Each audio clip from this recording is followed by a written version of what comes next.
Aruna berdiri di depan pintu rumah Rangga Wiratmaja dengan napas gemetar. Tangannya masih menggenggam surat ancaman yang ia temukan di dalam laci suaminya. Surat itu hanya berisi satu kalimat yang membuat tulang punggungnya seperti ditarik es. Kalau kau pikir dia mencintaimu, kau belum tahu apa yang sebenarnya dia sembunyikan. Di balik pintu, suara langkah pelan terdengar. Lambat, pasti, penuh kendali. Pintu terbuka. Rangga menatapnya. Senyum halus muncul di wajah tuanya. Jadi, akhirnya kau tahu, Aruna? Wajah Aruna pucat, bukan karena ketakutan, tapi karena akhirnya ia sadar, ia bukan hanya terjebak dalam rumah tangganya. Ia terjebak dalam permainan seseorang yang jauh lebih berbahaya. Aruna selalu percaya bahwa pernikahan tidak harus sempurna, asalkan tetap saling memilih. Tapi keyakinan itu mulai pudar sejak Dimas, suaminya, semakin jarang pulang lebih awal. Pada awalnya, ia memaklumi. Pekerjaan, katanya. Tapi lama-kelamaan, Aruna menemukan dirinya makan malam sendirian lebih sering daripada berbicara dengan suaminya. Rumah mereka di kompleks Langsung Jaya tampak damai dari luar, rindang, tenang, dan nyaris membosankan. Namun seperti kebanyakan rumah rapi, seringkali justru di dalamnya lah pertarungan emosional berlangsung. Dimas mulai berubah. Dingin, diam. Seolah keberadaan Aruna hanyalah formalitas. Tidak marah, tidak mesra, tidak peduli. Suatu malam, setelah berdebat kecil tentang hal sepele, Dimas hanya berkata datar, "Kenapa semua hal harus dibicarakan, Run? Bisa nggak kamu berhenti membuat segalanya rumit?" Kalimat itu menghantam seperti petir. Bukan karena nadanya keras, tapi karena tidak ada sedikit pun rasa di dalamnya. Seperti berbicara dengan dinding. Hari-hari setelah itu, Aruna mulai mengisi keheningan dengan berjalan-jalan sore di halaman rumah. Disinilah, perlahan, ia mulai memperhatikan tetangga sebelah, Rangga Wiratmaja. Rangga adalah pria tua yang berbeda dari orang seusianya. Ia tidak tampak rentah. Caranya berdiri, menatap, senyum, semuanya terukur, penuh kendali. Ia tipe orang yang tidak perlu bicara keras untuk membuat orang lain mendengarkan. Pertemuan mereka pertama sederhana. Aruna sedang menyiram bunga ketika ia merasa diperhatikan. Ketika menoleh, Rangga sedang membaca buku di terasnya. Menatapnya seolah sedang membaca sesuatu yang lebih dalam daripada sekedar gestur tanaman. Bunga itu akan layu lebih cepat kalau penyiramannya hanya saat kamu merasa kesepian, ucapnya tiba-tiba. Aruna terkejut. Kalimatnya bukan basa-basi, itu observasi, dan entah kenapa, tepat sasaran. Kamu sering melihat ya? Aruna mencoba tersenyum. Tidak perlu sering untuk tahu kalau seseorang sedang tidak baik-baik saja, jawabnya. Ucapan itu anehnya tidak membuat Aruna tersinggung. Justru seolah ada seseorang yang akhirnya mengakui sesuatu yang ia sendiri terlalu lelah untuk ucapkan. Hari-hari berikutnya, Rangga tidak pernah memulai percakapan, tapi selalu seolah menunggu. Seolah tahu Aruna akan mencari alasan untuk lewat depan rumahnya, sekedar menyapa, sekedar merasa dipahami. Dimas, sementara itu, semakin jarang menatap istrinya. Bahkan ketika di rumah, matanya lebih sering tertuju pada layar ponsel dan laptop. Keintiman berubah menjadi rutinitas, kehangatan menjadi formalitas. Namun, yang paling membuat Aruna ketakutan bukan rasa sepi itu, melainkan fakta bahwa sedikit demi sedikit, ia tidak lagi hanya merasa diperhatikan oleh Rangga, tapi mulai membutuhkannya. Suatu sore, hujan deras turun. Aruna baru pulang belanja, terjebak di depan pagar rumah karena gerbang otomatis macet. Rangga muncul membawa payung hitam besar. "Kamu akan sakit kalau terus menunggu di situ," katanya tanpa suara tinggi. Aruna mengikutinya ke terasnya hanya untuk berteduh. Itu niat awalnya. Tapi keheningan yang terjadi setelah itu membuatnya sadar. Ia tidak lagi sekedar berteduh dari hujan. "Apa kamu pernah merasa hidupmu seperti rumah yang dipaksa tetap rapi?" Tanya Rangga perlahan. Padahal di dalamnya sudah berdebu. Aruna menelan ludah. Pertanyaan itu tidak membutuhkan jawaban, hanya keberanian untuk mengakuinya. Dan disitulah awalnya semua berubah, bukan karena sentuhan, bukan karena godaan fisik, tapi karena seseorang akhirnya memberikan sesuatu yang selama ini hilang, perhatian yang benar-benar melihat dirinya. Bukan istrinya, bukan tubuhnya, bukan kewajibannya, namun dirinya. Namun Rangga bukan sekedar tetangga baik hati. Aruna mulai menyadarinya ketika ia melihat caranya memperhatikan, bukan hanya dirinya, tapi situasi. Caranya bertanya seolah tahu celah emosionalnya. Caranya diam pada momen yang tepat. Ia bukan hanya lelaki tua, ia adalah pembaca manusia. Dan pembaca manusia selalu tahu kapan halaman seseorang siap dibuka lebih dalam. Malam itu, Dimas pulang lewat dari biasa, tanpa permintaan maaf, tanpa memberi alasan. Aruna duduk di meja makan, makanan dingin, hatinya lebih dingin lagi. "Kamu kenapa?" tanya Dimas datar, tanpa melihat. "Tidak apa," jawab Aruna dengan suara yang sudah lama berhenti berharap. Dan itulah titik di mana ia tahu, perasaannya kini bukan sekedar kesepian. Ada seseorang lain yang mengisi ruang kosong. Bukan seorang pengganti, tapi seseorang yang mengerti ruang itu lebih dulu daripada dirinya sendiri. Rangga. Dan seperti semua hal yang tampak tenang di permukaan, sesuatu yang jauh lebih besar sedang bergerak di bawahnya. Aruna hanya belum tahu kalau Rangga mendekatinya bukan karena kebaikan, tetapi karena sesuatu yang sudah direncanakan jauh sebelum mereka berbicara pertama kali. Hujan hari itu berakhir, tapi sesuatu yang lain justru mulai tumbuh. Bukan badai, bukan angin, melainkan sesuatu yang jauh lebih halus. Sebuah kebiasaan baru dalam hidup Aruna. Menunggu. Menunggu sapaan Rangga. Menunggu pijakan suara tenangnya. Menunggu perasaan dilihat yang sudah lama hilang dari rumahnya sendiri. Aruna mencoba menyangkal. Ini cuma obrolan biasa, katanya pada diri sendiri. Tetangga yang perhatian, itu saja.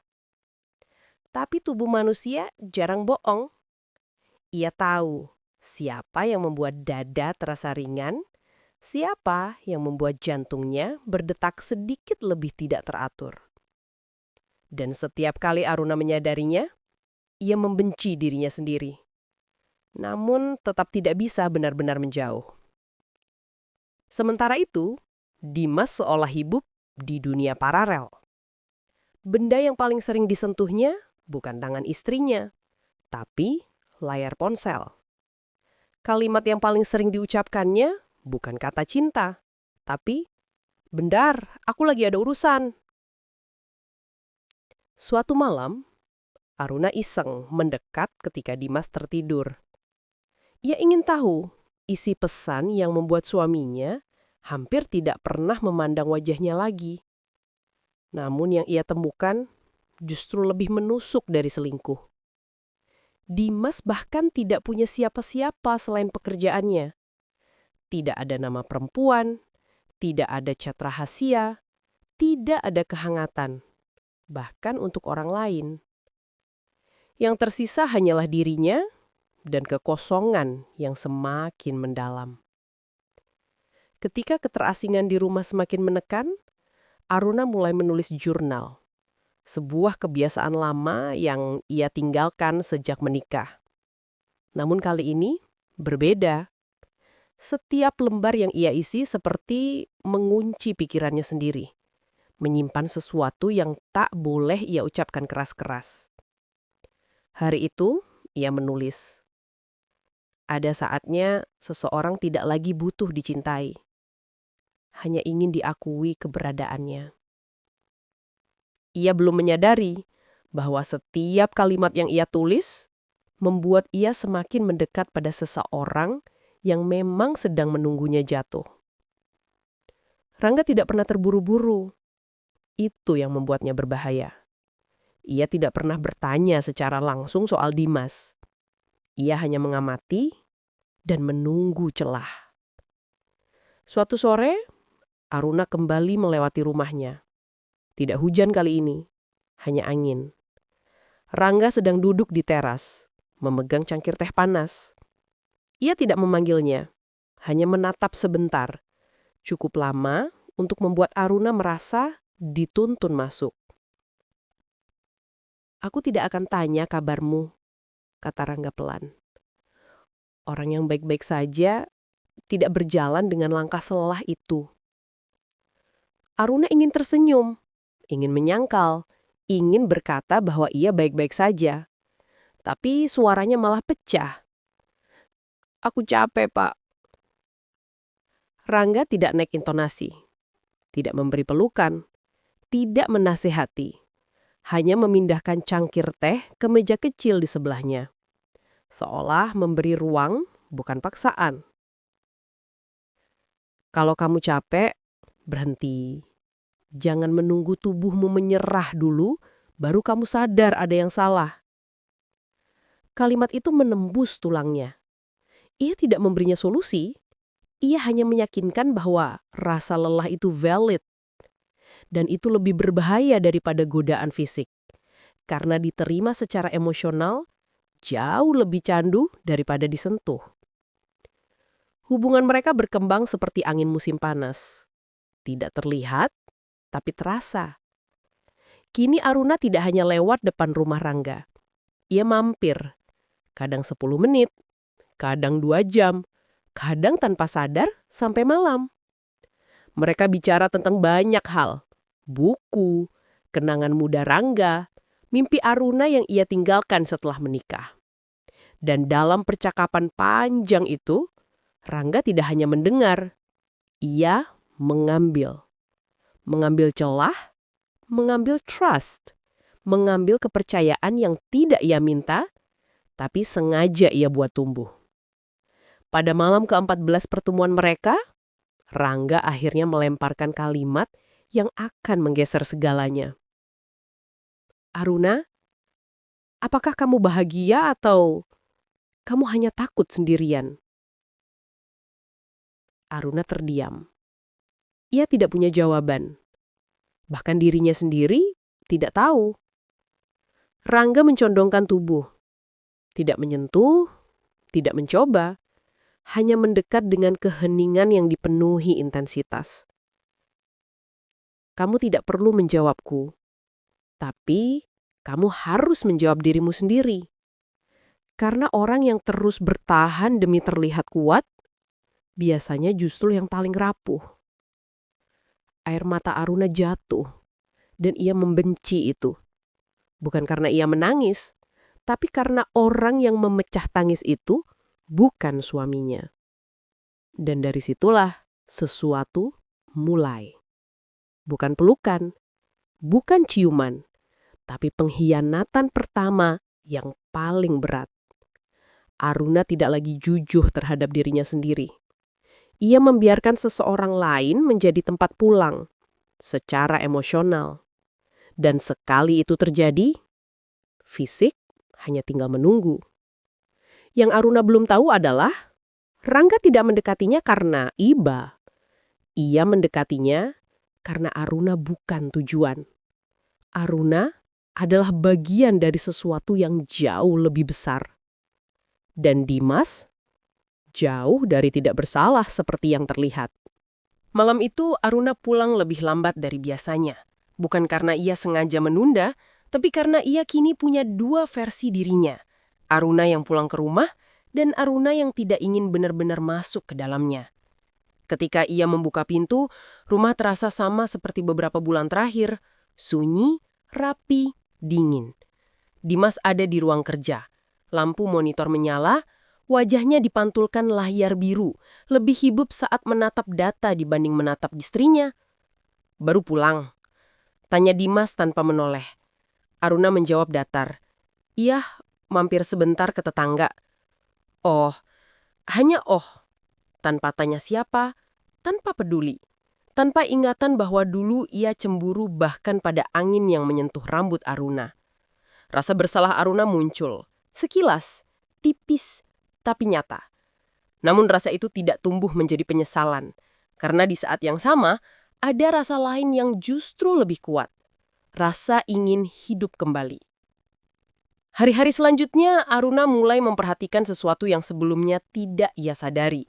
Ia menemukan ritme Rangga. Kapan ia duduk membaca, kapan ia menyiram tanaman, kapan ia membuka jendela, kapan ia sekadar berdiri menatap langit sore. Rangga tidak pernah mengajak duluan, Tapi ia selalu menciptakan ruang bagi Aruna untuk masuk. Itulah bentuk manipulasi yang paling halus. Bukan memaksa, tapi membiarkan seseorang percaya bahwa ia memilih sendiri. Suatu siang, Rangga tidak duduk di teras seperti biasa. Halangan rumahnya kosong. Tak ada kursi, tak ada cangkir teh. Hanya angin dan pintu yang setengah terbuka. Aruna berdiri di gerbang rumahnya sendiri cukup lama sebelum berani melangkah. Itu bukan keberanian, melainkan ketergantungan yang sudah berubah bentuk. Ketika ia mengetuk, suara dari dalam hanya berkata, "Masuk saja, pintunya tidak terkunci." Kalimat yang sederhana, tapi secara psikologis, kalimat yang tidak pernah ia dengar dari suaminya lagi. Di dalam rumah, suasananya berbeda. Tenang, tapi bukan dingin. Rapi, tapi bukan kaku. Ada aroma kayu tua, kopi hitam, dan sejenis parfum yang tidak mencolok, tapi memikat. Rangga duduk di ruang tamu, buku di pangkuannya. "Aku sedang menunggu kamu," katanya pelan. Bukan kalimat romantis, bukan rayuan, tapi sesuatu yang mengakui keberadaan Aruna sebelum ia tiba. Aruna duduk, dan saat itu untuk pertama kalinya, Rangga bertanya, "Aruna, kamu yakin hidupmu seperti ini akan kamu jalani sampai tua?" Pertanyaan itu tajam, tidak kasar, tidak memojokkan, tapi tepat di titik yang paling rapuh. Aruna menunduk. "Aku dulu yakin, sekarang aku hanya bertahan." Bertahan bukan hidup, bertahan hanya menunda hancur. Kalimat itu mengguncangkan, bukan karena ia salah, tapi karena ia benar, dan Aruna benci betapa dirinya membenarkannya. Dan disinilah titik batas pertama dilewati. Rangga berdiri, perlahan, tidak agresif, tidak tergesa. Ia berdiri cukup dekat hingga Aruna merasakan keberadaannya tanpa disentuh. "Kamu tidak butuh seseorang yang sempurna," bisiknya pelan. "Kamu hanya butuh seseorang yang benar-benar melihatmu." Aruna tidak bergerak, tapi matanya berkedip pelan, seperti tubuhnya sedang bernegosiasi dengan logika yang mulai melemah. Rangga mengangkat tangannya, tapi tidak langsung menyentuh. Ia berhenti di udara, beberapa senti dari wajah Aruna. "Kalau kamu merasa ini salah, katakan dan aku berhenti." Itu bukan kebaikan, itu strategi. Memberi ilusi kendali kepada seseorang padahal kendali itu sudah hilang sejak lama. Dan Aruna menyadari satu hal yang menakutkan. Ia tidak ingin mengatakan berhenti. Ia tidak ingin pergi. Ia tidak lagi peduli benar atau salah. Yang ia pedulikan hanya bahwa untuk pertama kalinya dalam waktu lama, ia merasa hidup lagi. Namun sebelum sentuhan pertama terjadi, sesuatu menginterupsi. Suara notifikasi ponsel. Rangga menurunkan tangannya perlahan. Wajahnya tetap tenang, tapi matanya berubah. Lebih tajam, lebih berhitung. "Sepertinya ada hal yang harus kamu lihat," katanya. Ia menyerahkan ponsel itu ke Aruna. Di layarnya, bukan pesan, bukan berita, tapi foto. Foto Dimas. Bersama seorang wanita. Bukan mesra, tapi duduk berdua di sebuah kantor. Wajah tegang, seolah sedang menandatangani sesuatu. "Tahu si wanita itu?" tanya Rangga, rautnya tenang seperti menjelaskan cuaca. Aruna menggeleng. "Itu bukan selingkuh," katanya cepat, menolak kenyataan. "Kelihatannya seperti urusan bisnis." Rangga mengamati wajahnya lama, sangat lama. Lalu berkata, "Kalau kamu pikir ini soal selingkuh, kamu belum tahu seberapa besar rahasia suamimu sebenarnya." Dan disitulah Aruna sadar. Rangga tidak muncul dalam hidupnya secara kebetulan. Ia tahu lebih banyak daripada yang seharusnya diketahui seorang tetangga. Pertanyaannya bukan lagi siapa Rangga, tapi kenapa ia memilih Aruna. Hari itu, saat pulang, Aruna tidak lagi hanya membawa kegelisahan. Ia membawa pertanyaan. Dan pertanyaan adalah awal semua kehancuran. Di rumah, Dimas tetap sibuk. Namun untuk pertama kalinya, Aruna menatapnya bukan sebagai suami, tapi sebagai seseorang yang menyembunyikan sesuatu darinya. Dan untuk pertama kalinya, Aruna merasakan bahwa selama ini mungkin bukan ia yang dikhianati duluan. Ada sesuatu yang lebih besar, sesuatu yang berkaitan dengan pernikahan mereka. Dan Rangga tahu terlalu banyak. Hal yang Aruna belum tahu adalah ini. Rangga tidak sedang mencuri hatinya. Ia sedang memandu Aruna ke arah kebenaran, yang mungkin akan menghancurkan semua yang selama ini ia percaya. Malam itu, untuk pertama kalinya, Lina benar-benar merasa seperti orang asing di dalam rumahnya sendiri. Ia duduk di ruang tamu, lampu temaram, jantung tak mau tenang, tangan dingin, napas pendek, seolah tubuhnya sendiri menolak diam. Kepalanya penuh suara, rasa bersalah, rasa takut, dorongan aneh untuk tetap melanjutkan, dan ketakutan yang lebih besar untuk berhenti. Yang membuat semuanya semakin menyesakan adalah kenyataan. Ia mulai menyadari bahwa ini bukan lagi sekadar salah langkah, tetapi sebuah perangkap. Dan perangkap itu bukan hanya tentang godaan, tetapi kontol. Pak Dharma, tetangga tua manipulatif yang selama ini seolah menjadi tempat curhat, kini berubah menjadi seseorang yang mengendalikan alur kehidupannya tanpa terlihat melakukannya secara langsung. Ia tidak memaksa, tapi ia selalu ada. Ia tidak mengancam, tapi kehadirannya seperti tali yang mengikat leher dari jauh. Dan suaminya, Reza, mulai curiga. Bukan curiga karena menemukan bukti besar, tapi karena tumpukan perubahan-perubahan kecil yang tidak lagi bisa diabaikan. Awalnya sederhana, Lina sekarang sering melamun, sering gelisah, sering menjawab pendek. Lalu pakaian yang rapi sebelum keluar rumah. Lalu alasan-alasan kecil yang tidak nyambung saat ditanya pulang dari mana. Lalu senyuman aneh, senyuman yang tak pernah ada di rumah, tapi mungkin dimiliki seseorang di luar. Reza tidak langsung bertanya, karena ia bukan tipe pria yang meledak-ledak. Tapi ia tipe pria yang memperhatikan. Diamnya justru menakutkan, seperti langit tenang sebelum badai. Puncaknya terjadi pagi itu. Saat Lina sedang membereskan tasnya, Reza menemukan sebuah sapu tangan kecil di meja rias. Bukan miliknya, bukan milik Reza, dan bukan milik siapapun di rumah itu. Bahannya halus, warnanya gelap, lipatannya rapi, dan ada huruf bordir di sudutnya. D.A.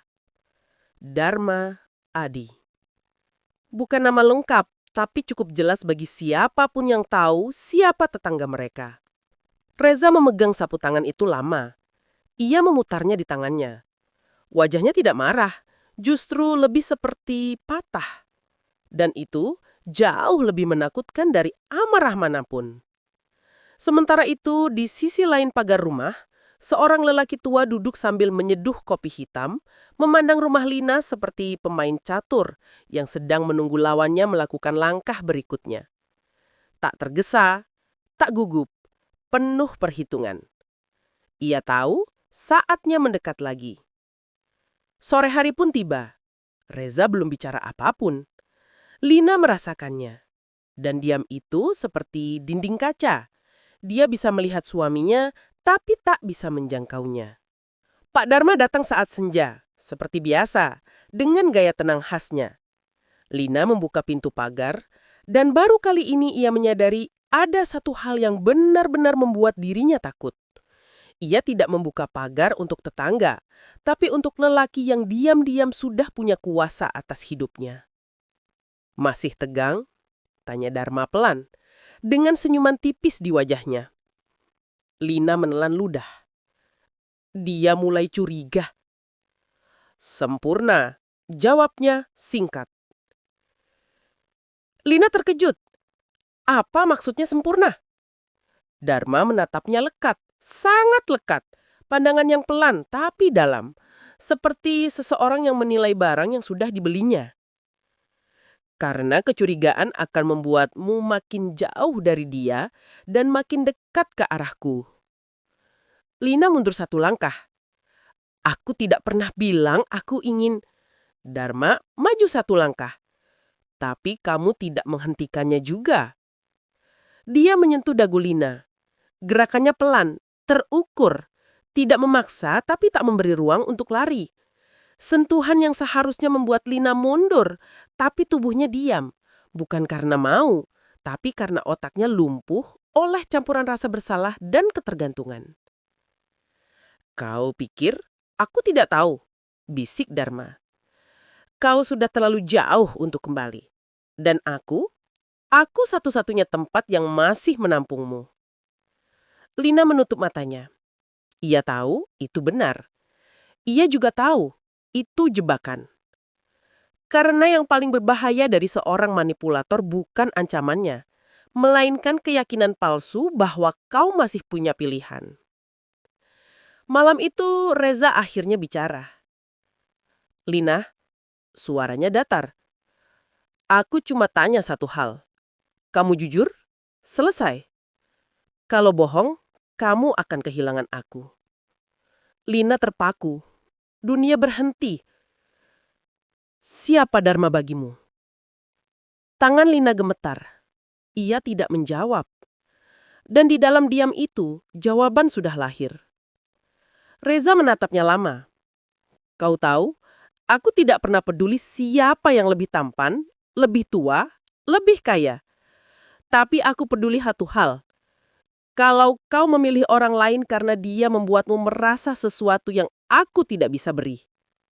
Lina berusaha bicara tapi suaranya mati di tenggorokan. Dan yang paling menyakitkan, lanjutnya pelan, bukan karena kau mungkin sudah berselingkuh, tapi karena aku tahu dia tidak memaksamu. Kau pergi ke dia sendiri. Dunia Lina runtuh. Dan seperti skenario yang sudah diatur seseorang saat ketegangan di rumah itu memuncak, pintu pagar diketuk. 3 ketukan pelan, berirama, terencana. Lina langsung tahu siapa. Dan saat Reza membuka gorden, ia melihat siluet lelaki tua berdiri di depan pagar rumahnya. Santai, tegap, tak tampak bersalah sedikit pun. Seakan ia tahu tepat kapan harus masuk ke dalam adegan. Reza menatap keluar, Lina menatap ke lantai. Dharma menatap ke dalam, dengan senyuman pelan. Senyuman seseorang yang tahu bahwa badai yang dia ciptakan akhirnya pecah di tempat yang tepat. Dan di detik itu, Lina menyadari, manipulasi terbesar bukan ketika seseorang mengambilmu, melainkan ketika ia membuatmu percaya bahwa kau tak lagi punya jalan kembali.